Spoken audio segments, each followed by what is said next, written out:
Bonsoir, bonne nuit mes amis. Est-ce que l'esprit est là? Oui.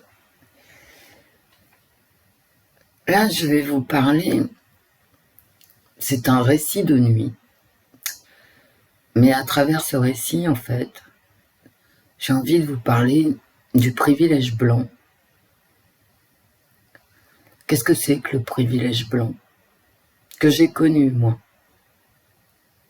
Parce que bien évidemment, il a disparu. Il est à la marge. Je vous engage d'ailleurs, pour ceux qui ont les chaînes Canal+, à aller visionner une série qui est extraordinaire parce qu'elle ne parle que de ça. C'est White Lotus, la pureté blanche. Je suis blanche. Je suis une femme blanche. J'ai fait des études. Ce sont les hommes blancs, le patriarcat blanc, qui m'a élevée, moi. Vu mon âge, vu les études que j'ai faites, il faut que tout le monde ait conscience que une femme de mon âge a été élevée au sens littéral du terme par l'homme blanc. Vers 16-17 ans, j'ai commencé à partir de chez moi et j'ai fait tous les musées d'Europe. J'ai commencé comme ça, à 16 ans. J'ai commencé mes voyages par les musées européens. Je suis allée partout toute seule.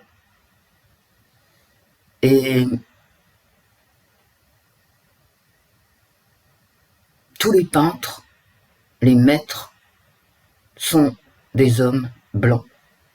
Quand vous traversiez la Grèce, vous traversiez la Hollande, vous alliez à Amsterdam, visiter les musées, il n'y avait aucune toile de maître qui ne soit pas un homme blanc. Et j'ai des souvenirs absolument fabuleux de mes visites de musées qui, à l'époque, présentaient les toiles de façon historique, c'est-à-dire on commençait par le Moyen-Âge pour arriver au XXe siècle, y compris le musée du Vatican qui commençait par un magnifique musée du Vatican où on voyait des poteries à l'époque, je ne sais pas ce que c'est devenu, des poteries étrusques sans une seule fêlure. Et on arrivait à la fin du voyage au milieu des œuvres d'art, on finissait par ce qu'on appelle l'art moderne et dont on sait maintenant qu'il a été piloté par la CIA. Bah oui, il n'y a pas de hasard. La CIA a déconstruit l'art figuratif. Le problème, c'est pourquoi? Pourquoi? En littérature, c'est exactement la même chose. J'étais, à partir du moment où j'ai su lire, une grande lectrice. Je consommais des pages comme on peut consommer des McDonald's. Vous voyez, j'étais une consommatrice de pages et j'ai été élevée par l'homme blanc. Moi, je suis une femme élevée par le patriarcat blanc. Donc je vais vous parler de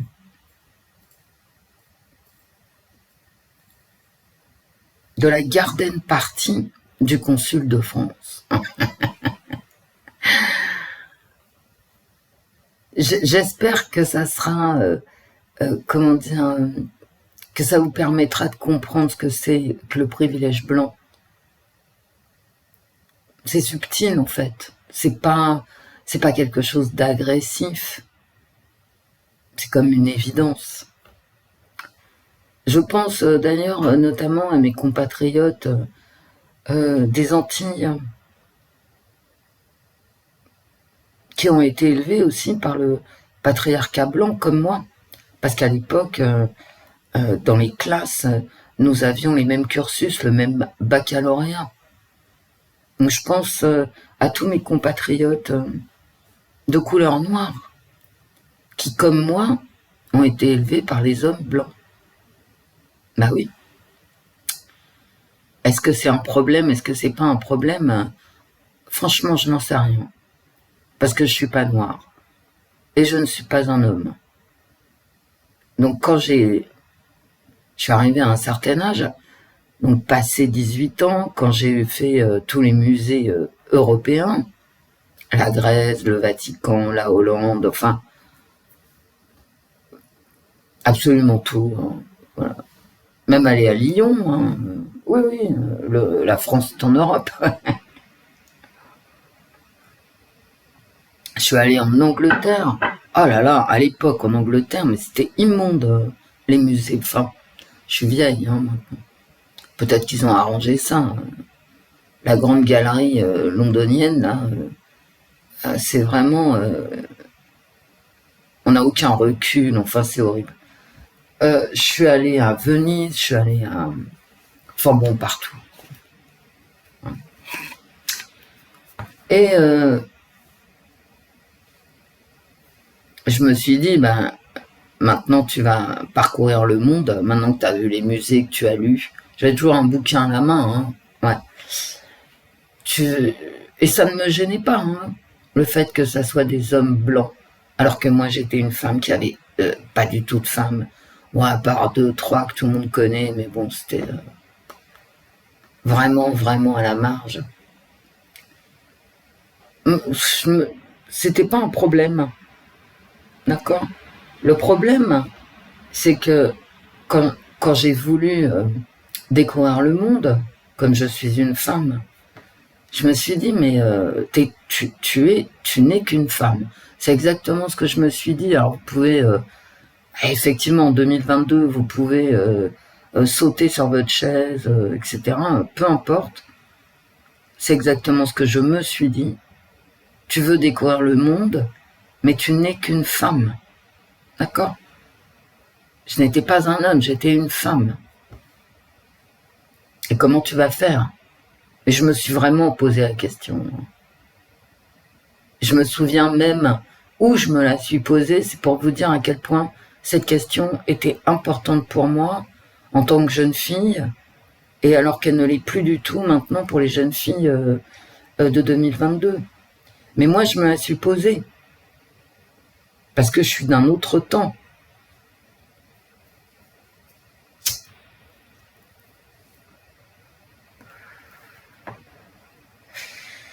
Donc j'étais dans ma voiture, je venais d'avoir mon permis, j'étais sur un petit pont. J'étais exactement à Deuil-la-Barre, dans 95. J'allais travailler parce que j'ai toujours travaillé. Et tout à coup, je me dis, bon, comment tu vas faire puisque tu n'es pas un homme? Tu n'es qu'une femme. Oui, je sais, ça fait sursauter maintenant. Et je me suis répondu à moi-même, écoute, soit tu restes là et tu vois jamais rien, d'accord? Soit tu vis comme un homme. Eh ouais, comme un homme. Tu n'es pas un homme, mais tu vas prendre, tu vas avoir un rapport avec le monde comme un homme. Tu vas être aventurier.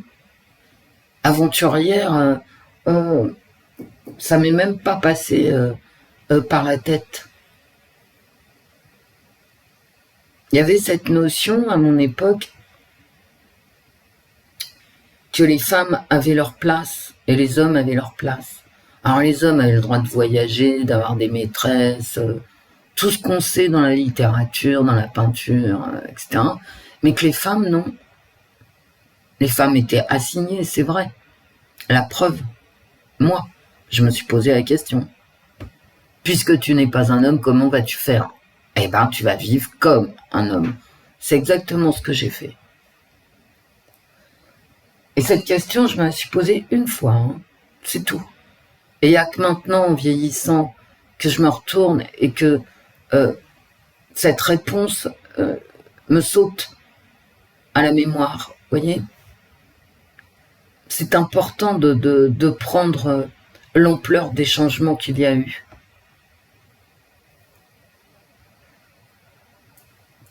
Est-ce que c'est bien? Est-ce que c'est mal?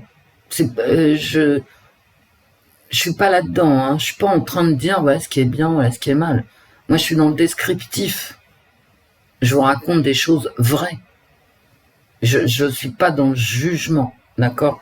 Et dans toute cette vidéo, quand je vais vous raconter la garden party du consul, je vais pas être dans le jugement, ou alors je vais être dans le jugement que j'avais à cette époque-là. Bien.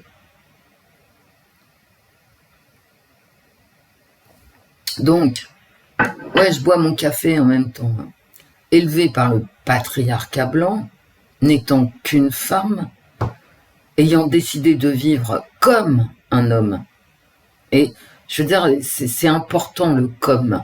C'est là où, voilà, le diable est dans les détails. Hein. Eh ben, j'ai décidé de prendre l'avion et de partir, et me voilà arrivé en Amérique centrale, dans le pays le plus dangereux de la planète, qu'il est resté d'ailleurs, le plus sauvage et le moins connu. Et j'étais extrêmement jeune. Donc j'arrive dans ce pays d'Amérique centrale, dans la capitale, et arrivé là, il faut bien, j'adore découvrir. Hein, j'étais là pour découvrir. Je ne connaissais rien ni personne. Ah oui, c'était l'aventure. Hein. N'oubliez pas que j'avais décidé d'être un aventurier. Un aventurier.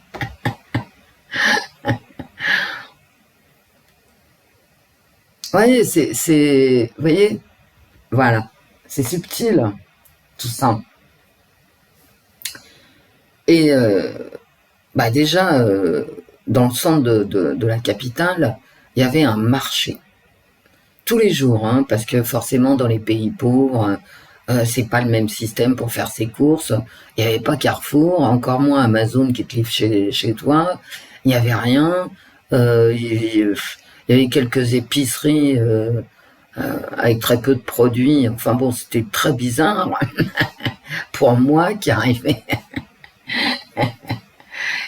de la région parisienne à l'époque. C'était quand même un choc. Et donc, j'ai mis 3 jours à pénétrer dans le marché, tellement l'odeur était insupportable. Et quand je vous dis insupportable, c'est insupportable. Hein, la preuve, 3 jours. 3 jours pour mettre les pieds. La première fois que je me suis aventurée vers le marché, j'ai pas pu... je suis restée à environ 200 mètres du marché. Ah oui, l'odeur, c'est épouvantable. C'est de la viande morte. C'est une odeur de viande morte, pourrie, avec une odeur de pipi en plus, et de caca. C'est l'enfer au niveau de l'odeur, d'accord? Enfin, ça l'était, hein, je ne sais pas ce que c'est devenu. Au bout de 3 jours, j'arrive à pénétrer dans le marché avec un morceau de tissu sur le nez. Ah oui, c'est épouvantable. Bon, bah là, ce que je viens de vous décrire, la viande morte, etc., c'est-à-dire, on découpe la viande, on découpe les animaux, et puis on met les os par terre, t'as des chiens qui viennent. T'as très peu de chiens, en fait, parce que les chiens, on les mange, hein. Non, mais j'exagère à peine, hein. J'exagère à peine. En tout cas, ils prenaient des coups de pompe, et ils étaient faméliques, enfin, c'était épouvantable. Hein. Bon, je vous décris pas plus le marché parce que, ouah, au secours.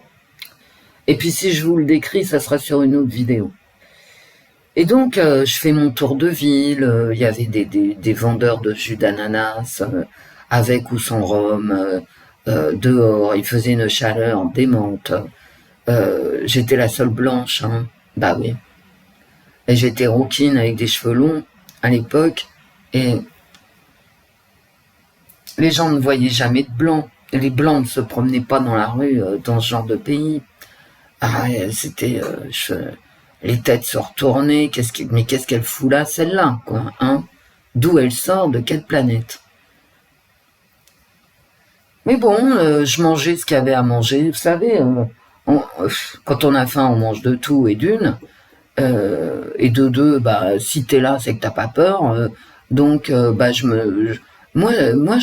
buvais les jus d'ananas qui étaient pressés avec les mains sales et les ongles sales dans un verre qui était le même pour tout le monde, mais on avait droit à une paille. Mais je le buvais, hein. Ah oui. Et ça serait à refaire, je reboirais. Ah bah oui. Mais c'est moi, hein, je vous engage quand même à ne pas faire ça. Et faire extrêmement attention, hein. Je vous engage à faire extrêmement attention. Il y a des vaccins dans tous les hôpitaux où il y a un service de maladies infectieuses, et quand vous partez dans des pays où l'hygiène est quand même très discutable, je vous engage à vous faire vacciner, ce qui n'était pas mon cas. Alors moi j'étais vacciné contre rien, je bouffais n'importe quoi, et je buvais donc n'importe quoi, n'importe comment. Je tiens à vous le dire, ça vous donne l'ambiance générale. Mais j'y pensais même pas, hein. J'y pense avec du recul. À chaque fois, avec du recul, je me dis, mais enfin, mais comment t'as fait pour manger du serpent, de la tortue, boire du jus d'ananas pressé dans le même verre que... Enfin bon, c'est n'importe quoi. Mais je l'ai fait, sans arrière-pensée. Et je suis toujours là. Et j'ai pas été malade. Et j'ai bu de l'eau, bref, peu importe. Et donc je me balade dans cette ville vraiment curieuse, bizarre, avec un choc. C'est pas culturel, hein, parce qu'à l'époque je m'en foutais des cultures, j'étais là pour découvrir les gens, hein, justement découvrir des cultures différentes. Donc j'allais pas, je savais bien que il fallait que je rencontre et qu'on m'explique comment ça marchait, etc. C'était pas un choc culturel, c'était un choc géographique, c'est tout pour moi, tel que moi je le vivais, hein. Ah oui, c'était un choc. Voilà, je suis sorti d'une zone géographique, entré dans une autre. Moi, j'étais prête à apprendre la culture du pays, ce que j'ai fait. Je me suis intégré. Bah oui, on s'intègre partout, hein, quand on veut. Bah oui. Et il y avait aucun jugement de valeur de ma part, peut-être parce que j'étais trop jeune, et certainement parce que j'étais trotskiste à l'époque. Donc moi, je voyais tout à travers le prisme de la lutte de classe, et rien, je voyais rien au travers du prisme de la lutte raciale. Pour moi, les races n'avaient aucune importance, puisque ma lecture en tant que marxiste, c'était la lutte de classe. Vous voyez? Alors, est-ce que ça m'a aidé dans mon rapport aux autres? Est-ce que ça m'a aidé à m'implanter et à vivre une des meilleures périodes de ma vie? Ce prisme-là, je n'en sais rien. Je ne sais pas, mais je vous le dis pour ce que ça vaut. Je n'avais aucun prisme racial, culturel. J'avais un prisme lutte de classe, c'est-à-dire des riches qui exploitent des pauvres, en France comme ailleurs. D'accord? Donc, j'avais pas de jugement sur la façon de vivre ces gens. Eh oui, eh oui. Ça aide, hein. Ça aide à communiquer, ça aide à prendre les gens pour ce qu'ils sont et les aimer pour ce qu'ils sont. En tout cas, c'est mon analyse maintenant. Bien évidemment, je peux me tromper. Et donc, à force de me balader dans ces rues bizarres, qui n'en sont pas d'ailleurs, hein, très peu de routes étaient bien goudronnées, il n'y avait pas de pavés non plus, donc c'était assez... c'était rough, quoi, comme on dit en anglais, c'est-à-dire c'était dur, hein, quand même. Ah ouais.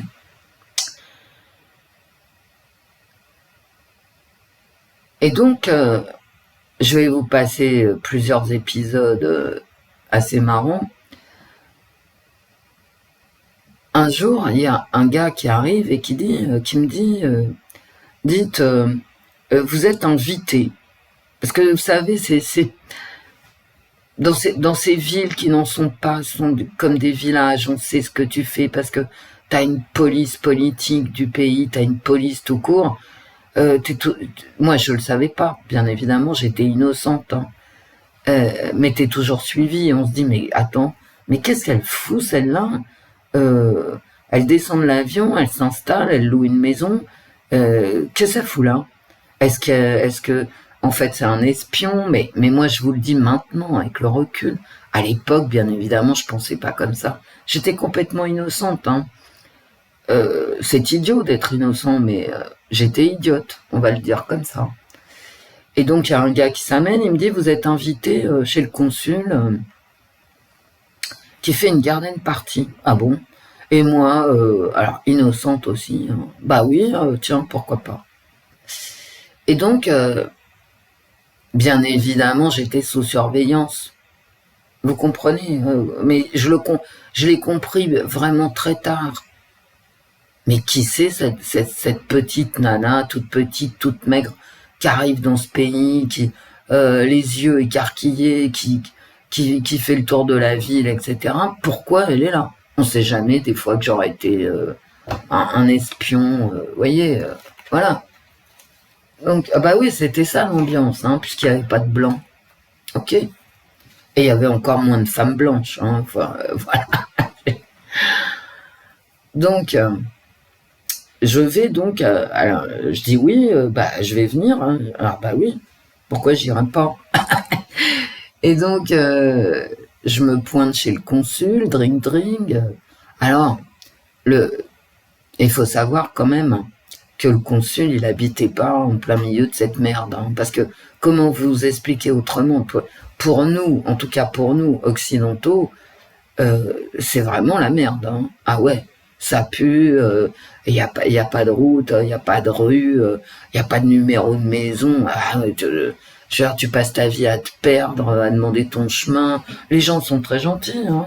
Surtout avec ma tronche de cake. Vous voyez, une petite nana qui dit, bah, je suis où? Le mec, il hallucine, hein, je peux vous dire. Le mec en face, il hallucine, hein. Mais qu'est-ce que ça fout là, celle-là? Pourquoi elle est perdue? D'où elle sort? Bref. Déjà trouvé la maison du consul, mais j'y suis allé en voiture, hein. J'aurais pas trouvé, c'était à l'extérieur de la ville, un quartier. Alors, c'est comme dans tous les pays pauvres, hein. T'as un quartier de riches. Il faut le savoir, hein. Voilà. Mais bon, je l'avais pas visité, ça ne m'intéresse pas. Moi, j'étais pas là pour voir des riches, hein. Ah non, non, non. Ça m'intéressait pas. Voilà. Donc, il y a un quartier de riches. Alors, le quartier de riches dans ce pays-là, je pense que c'était une dizaine de baraques, hein, pas plus, avec des grands murs, et puis une dizaine de maisons qui étaient gardées par des gardes. Ouais, on va y revenir aux gardes. Donc déjà, tu rentrais pas comme ça. Alors pourquoi ce quartier était gardé? Bah, quand je suis rentré dedans, je me suis dit, bah, les mecs, ils se protègent, c'est évident, de la misère extérieure et des intrusions pour vol, meurtre, etc. C'est hyper violent, hein. Je veux dire, quand t'as rien, je veux dire, t'as rien à perdre, qu'est-ce que t'en as à foutre? Tu vois? Donc tu rentres chez les gens, tu les tues, tu les voles et tu te casses, hein. Donc le quartier des riches, une dizaine de maisons, pas plus, était gardé. Mais c'est pareil partout, hein. C'est pareil partout sur la terre entière, hein. Et était gardé par des gardes armés. Donc j'arrive chez le consul, drink, je rentre. Et là, la propreté, ça sentait bon. Je traverse des pièces meublées correctement, des tapis, des tables, enfin tout ce qu'il faut, des lampes, de l'électricité, de l'eau au robinet. Il n'y avait pas d'eau au robinet. Et l'eau, chez moi, quand elle sortait du robinet, elle était brune. C'est-à-dire, je me lavais avec de l'eau sale, hein. Mais par contre, pour me laver les dents, quand même, j'avais la présence d'esprit d'acheter des bouteilles d'eau minérale hors de prix. Alors, vraiment hors de prix. Bon. J'avais des araignées grosses comme ça qui passaient par une fois, hein, ça me l'a fait une fois, par les canalisations. Enfin, c'était la guerre, ne serait-ce que pour se laver. Alors, tandis que là, c'était nickel. Ok, chez le consul, nickel. Nickel. Je passe dans un jardin, c'était une garden party. J'arrive dans un jardin magnifique, des fleurs magnifiques, des arbres magnifiques, tout magnifique. Ben, on est dans un pays tropical, tout pousse, ça sent bon. Je veux dire le paradis sur la terre. Et je me dis, moi, dans ma tête, putain, si je pouvais vivre ici, au milieu des fleurs, dans les arômes tropicaux, et poser mes fesses sur des canapés, etc., eh ben, j'y resterais, je serais hyper heureuse. Je fais la connaissance du consul et de sa femme. Alors moi, toujours avec mon humour noir, je lui demande si elle a été punie. Je me souviens très bien. Je lui ai demandé si elle avait été punie. Qu'est-ce qu'il avait fait pour atterrir dans ce pays abandonné du genre humain? C'était un très jeune consul. C'était son premier poste. Il n'avait pas été puni. Il faisait une carrière à l'époque dans la diplomatie française. Bien évidemment, sa carrière serait de devenir un ambassadeur, un diplomate reconnu, de finir dans un grand pays comme les États-Unis ou Dieu sait où. Et voilà, là c'était son premier poste, il sortait de Polytechnique, il était marié, alors c'était à se pisser derrière dessus. L'ambassadeur, c'était quelqu'un, enfin l'ambassadeur, le consul, c'était quelqu'un avec un humour à froid, très éduqué, qui lisait énormément, absolument charmant, très gentil, très poli, bien évidemment. Il était heureux d'avoir eu ce poste, parce que derrière, il allait monter en grade. Mais alors sa femme, elle tirait la gueule, en fait. Je peux pas vous dire autre chose, parce que, voilà, elle était très très malheureuse d'habiter là. Elle voulait être immédiatement Madame l'ambassadrice à New York. Bon, elle se retrouvait dans ce pays déshérité. Elle n'avait pas d'amis. Elle s'ennuyait à 100 sous de l'heure. Elle n'a pas décroché 3 mots de toute cette garden party qui a été suivie par une soirée. C'était, je veux dire, elle souffrait, quoi. Alors c'était une jeune femme blonde, savait très bien coiffer, etc. Bon. Alors moi je suis arrivée en robe d'été avec une queue de cheval ou un truc comme ça. Et elle était toute apprêtée, les ongles faits, enfin, vous voyez le genre. Elle était à peine plus vieille que moi, hein, je veux dire, c'était, le consul et sa femme, ils avaient même pas 30 ans, je crois. Il y en avait un qui était heureux et l'autre très malheureux.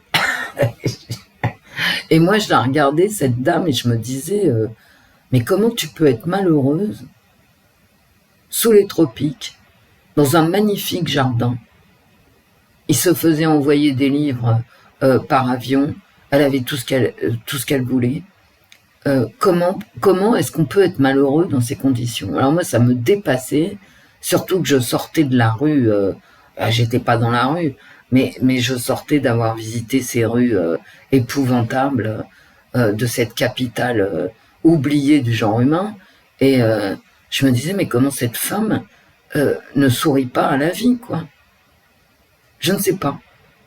Surtout que c'est un pays qui a j'y suis allé par la suite, des îles dans les Caraïbes, etc., où j'ai fini mon parcours, et c'est un des meilleurs souvenirs de toute ma vie. Donc je veux dire, comment être malheureux dans ces conditions? Faut quand même être... je veux dire, c'est pas une preuve d'intelligence, hein, selon moi. À moins qu'elle ait eu des problèmes de couple, hein, j'en sais rien, moi. Mais bon, c'était...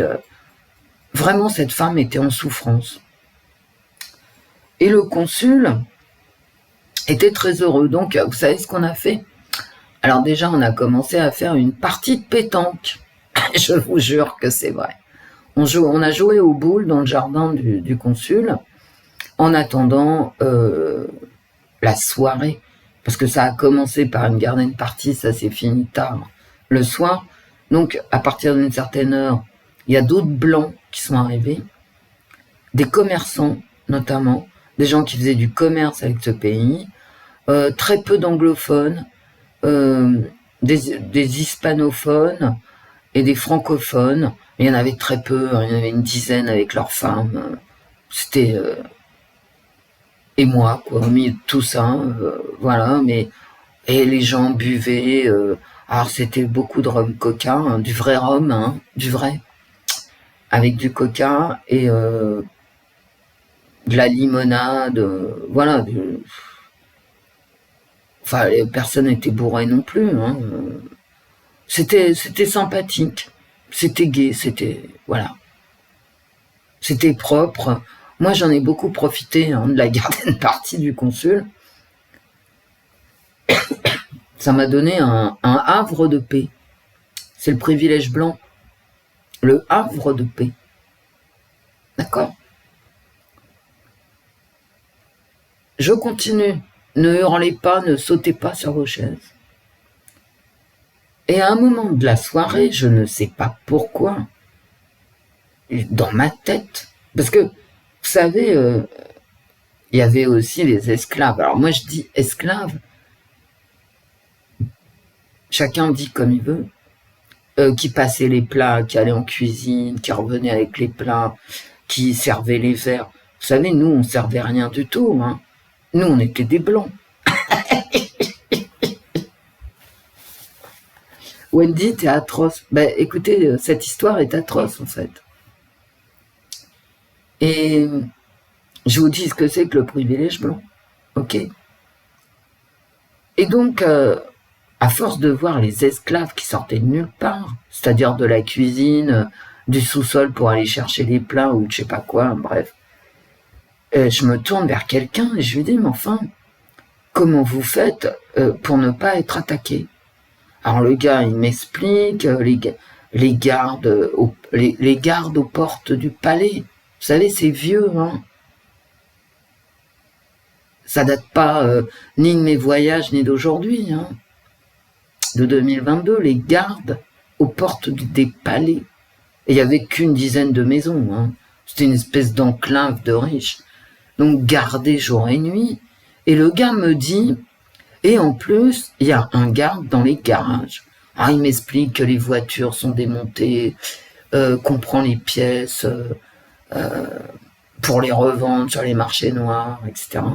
Et que donc, chaque maison, toutes les nuits, paye un garde pour garder les voitures. Alors moi, ah ouais, quand même, hein. Bon. Et moi, et j'étais là pour ça, je voyageais pour ça. Je me dis, mais merde alors, il y a, pendant qu'on picole là, ou qu'on boit de la limonade, peu importe, il y a donc un gars qui est dans le garage de cette maison, tout seul, en train de garder la voiture. Et donc, je me prends et je cherche le garage, dans la nuit, hein, dans la nuit. Je sors, je fais tout le tour de la maison, je vois une porte, je l'ouvre,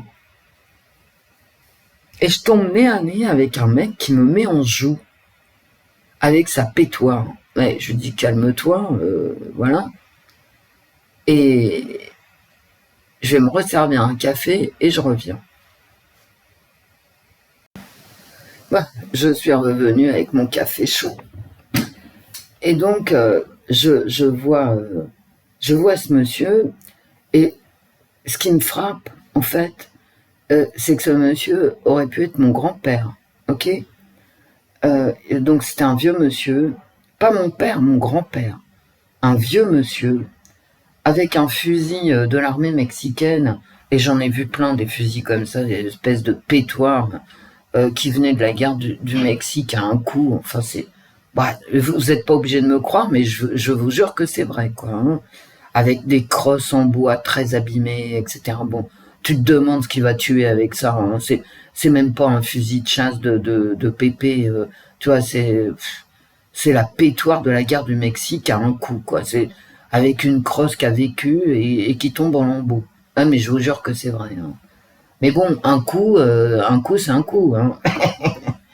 Donc, je lui dis, mais qu'est-ce que vous faites là, tout seul? Qu'est-ce que vous avez à manger?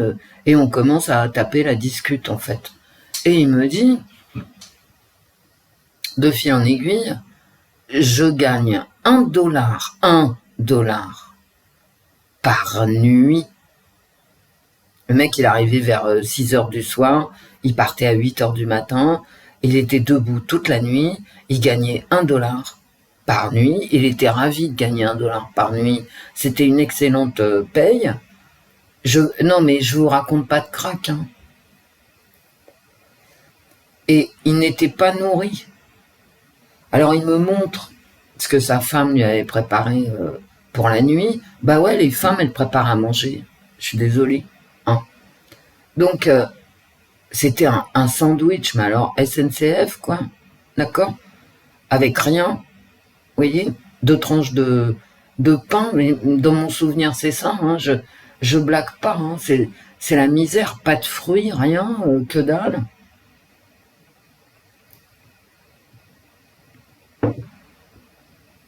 Et je lui dis, mais est-ce que vous avez pas faim? Il me dit, si, j'ai faim. Bah, c'est un papy maigre et tout. $1 par nuit, de 18 heures à 8 heures du matin. Hein. Ah oui, oui, oui. Alors moi, comme j'étais trotskiste,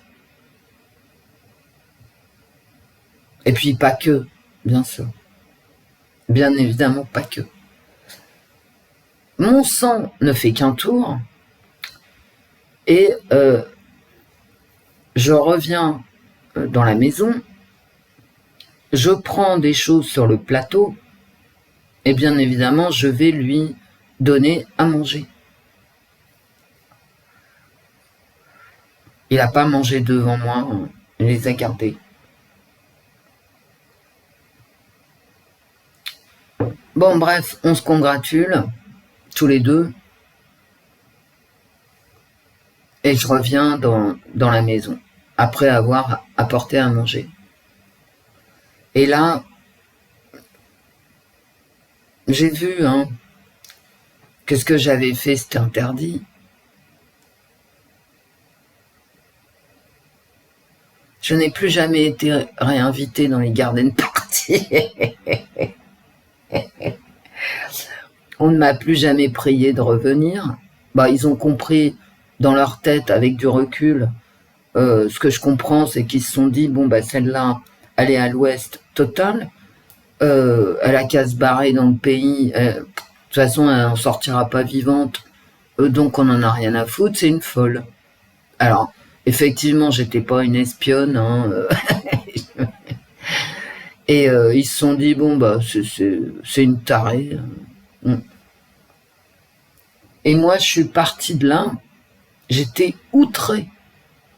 D'ailleurs, vous voyez, avec toutes les années qui sont passées, je vous en parle. Et donc, j'ai arrêté de trouver que la garden party, c'était cool, que la maison, c'était cool, que le jardin, il sentait bon, j'en avais plus rien à foutre, j'étais en rage, en fait. J'ai fait une enquête personnelle sur... j'ai interviewé, en fait,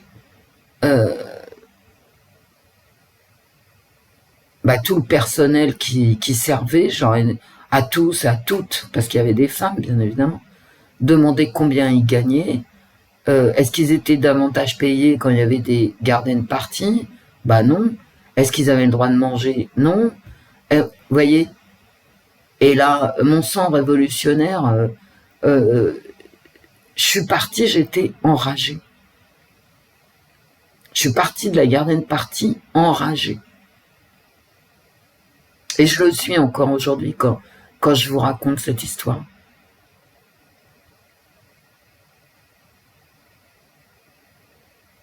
L'équilibre, il n'y avait pas d'équilibre. C'est déséquilibré. C'est pas la femme du consul là qui faisait la gueule. Mais t'étais tarte.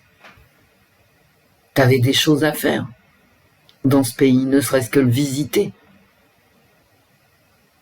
Arrêter de te rougir les ongles et faire le tour. Ah ben non, t'avais peur. T'avais peur de quoi?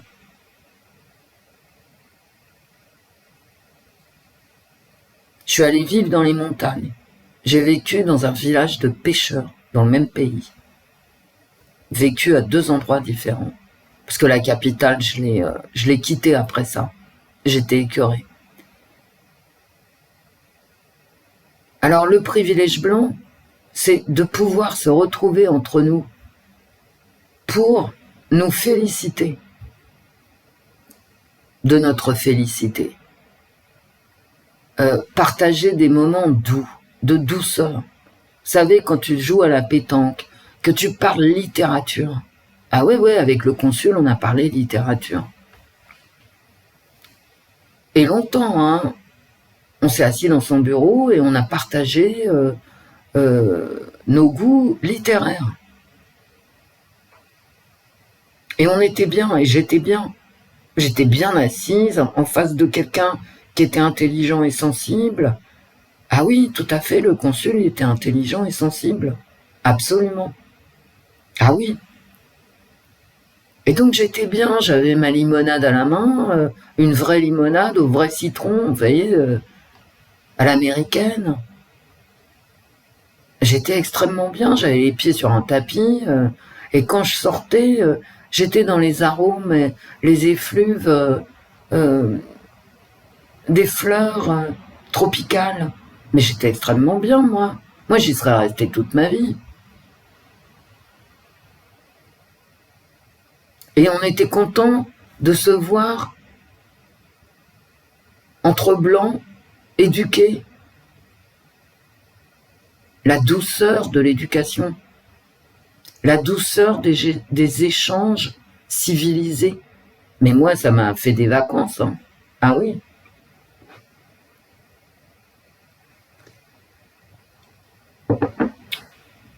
Le problème, la rage, elle est venue en fin de journée.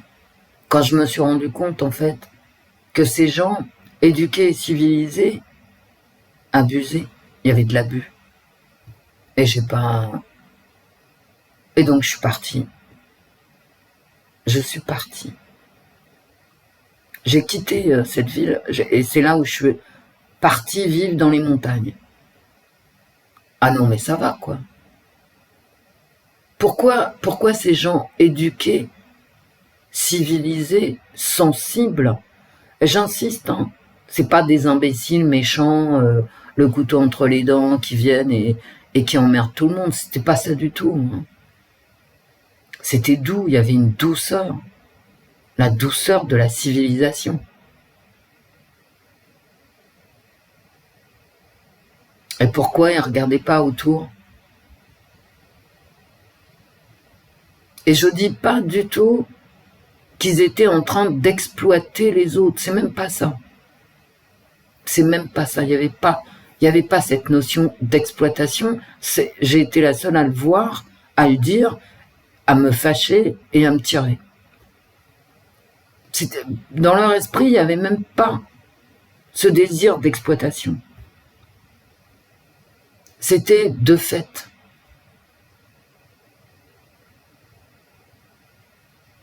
C'était même pas conscient.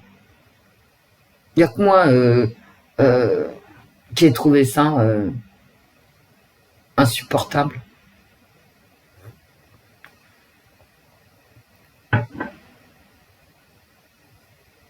Parce qu'ils avaient les moyens de traiter les gens autrement. Et comme ils en avaient les moyens, c'était de mon point de vue impardonnable. Alors qu'ils n'étaient pas dans le désir conscient d'exploiter la population, la misère de la population. Mais ils n'étaient pas non plus consciemment dans le désir de partager, ne serait-ce qu'un petit peu, leurs avoirs. Et j'ai trouvé ça... Alors, il y a un équilibre, forcément. Et je comprends pourquoi ils faisaient ça. Hein. Attention, il faut que vous le compreniez aussi. C'est-à-dire que s'il y en avait un sur les 10 maisons qui étaient gardées jour et nuit, machin, s'il faisait ça, s'il y en avait un qui trahissait sa classe sociale, c'est-à-dire une maison parmi les 10 qui commençait à mieux payer ses employés, forcément, ça mettait en danger l'équilibre de toute cette société des 10 maisons. Vous comprenez? Donc, ils se tenaient, quoi. Mais c'était pas bien du tout. Il y a un moment, il faut savoir dire non. Il y a un moment, il faut savoir dire non, c'est injuste. Et même si toi, t'es pas d'accord avec moi, tant pis, je m'en fous. Je fais ce qui est juste. Ce que j'ai fait, moi, à mon niveau, je pouvais rien faire. Mais à mon niveau, c'est-à-dire, je me suis tiré, puis ils m'ont plus jamais vu.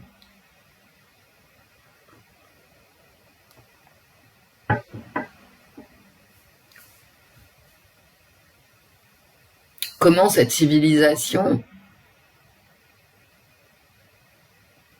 cette subtile civilisation, est allée trop loin, en fait. Parce qu'on était, nous, les Blancs, nous n'avions, à l'époque, aucune critique sur notre civilisation, ou très peu d'entre nous. Bien sûr, hein, j'étais pas un cas isolé. Bien sûr, il y en avait d'autres comme moi qui supportaient pas. Hein. Ah bah oui. J'étais pas isolé, mais j'étais pas la pensée dominante non plus.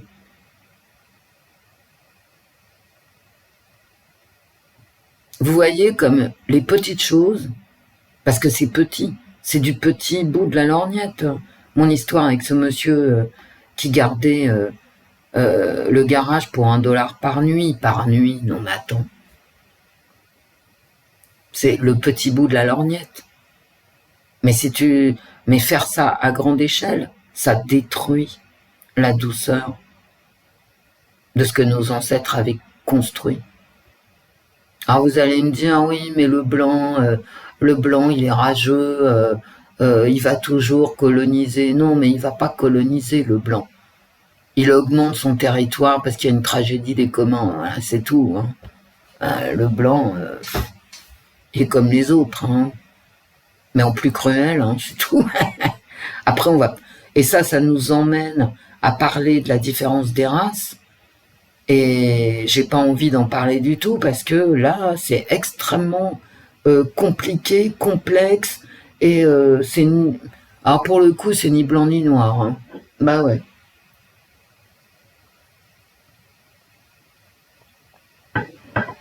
Donc en fait, je remercie beaucoup le consul, qui était un être absolument délicieux et charmant,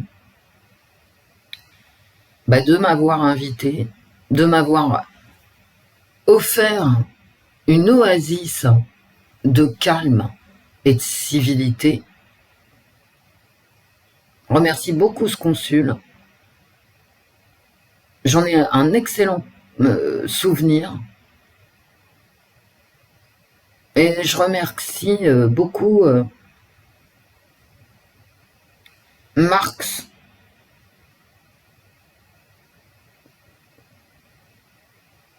et mes lectures de m'avoir ouvert vers plus de justice sociale. Je remercie les deux.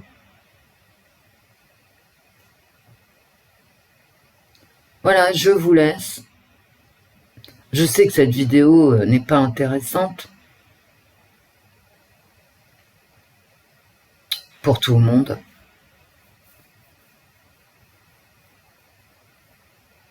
je vous raconterai ma vie dans les îles des Caraïbes, c'est beaucoup plus rigolo. Surtout que là, il n'y avait pas du tout de privilège blanc, au contraire, puisque j'étais la seule, et que donc je vivais comme un homme, et comme la population qui m'accueillait. Donc il n'y avait pas du tout de privilège blanc, quoique.